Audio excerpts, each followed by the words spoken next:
Continuamos con la serie de devocionales. Hoy toca turno a Éxodo capítulo 9. Seguimos con las plagas enviadas por Dios a Faraón. Algo muy curioso de notar, hermanos, es que tenemos que ser sabios a la hora de analizar la palabra de Dios. Muchas veces pastores, ¿verdad? O siervos, cuando leen y comentan sobre los hijos de Israel y los hijos de Egipto, lo hacen parecer como una historia de buenos y malos. Los egipcios eran los malos, los israelitas eran los buenos. Tenemos que entender, hermanos, que la única diferencia es la gracia. Aún, fíjese, Dios en su misericordia avisaba a Faraón lo que tenía que hacer para no recibir esas plagas. O sea, Dios también ama a los egipcios y en su misericordia les avisa que dejen ir al pueblo de Dios. El Señor antes de cada juicio envía de su misericordia. La única diferencia, queridos hermanos, es la gracia. ¿Qué sería de nosotros, de nuestra vida, si no fuera por la gracia de Dios? Usted puede juzgar a la persona que toma, a la persona que se droga, a la persona que tiene un hogar destrozado, a la persona que tal vez anda en un pecado muy grave. Pero hermano, no se pone usted a pensar que si no fuera por la gracia de Dios, nosotros estuviéramos en esa posición, que si no fuera porque el Evangelio un día llegó a nuestra casa, el que estuviera tomando sería uno, el que se estuviera drogando sería uno, el que tuviera un hogar destrozado sería uno. Es triste, hermanos, ver un espíritu de jactancia hoy en día en los hijos de Dios.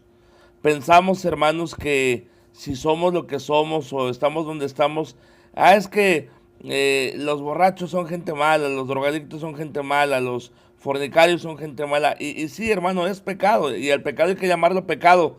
Pero ¿qué nos hace pensar, hermanos, que podemos eh, creernos mejor que esas personas? No, hermano, no somos mejor. Lo único que nos vuelve diferentes es la gracia de Dios en nosotros. Gracias a Dios que llegó el Evangelio a nuestra vida. Gracias a Dios que un día llegó un siervo de Dios, tocó nuestra puerta, recibimos a Cristo y por su gracia vamos al cielo, por su gracia cambiamos, por su gracia somos diferentes. Y eso, en lugar de llevarnos a una jactancia o a una autoexaltación, nos debe de llevar a humillarnos. Decir: Señor, por tu gracia estoy donde yo estoy, en esta posición de gracia delante de ti.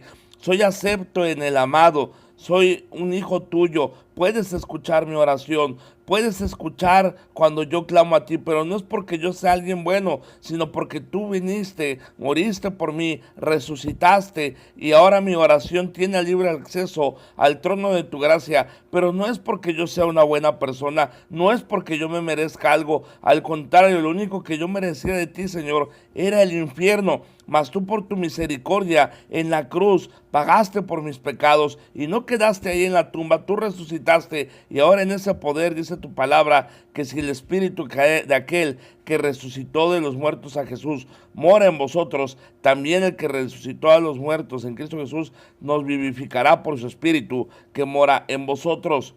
Vemos, hermanos, que a lo largo de las plagas sí Dios hacía una diferencia entre los egipcios y los israelitas, pero en el capítulo 9 vemos que aún el que tuvo temor de la palabra de Dios, los egipcios, algunos tuvieron temor de la palabra de Dios, guardaron sus ganados. ¿Qué te indica eso, hermano? Que el Señor a uno de los egipcios les avisaba: voy a traer un juicio, prepárense. Y el que tuvo temor de los egipcios se preparó y no vio destrucción.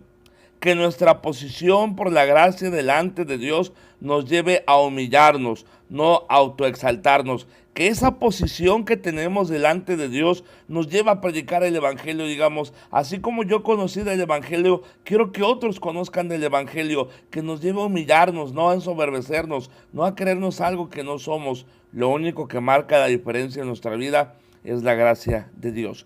Que tenga un excelente inicio de semana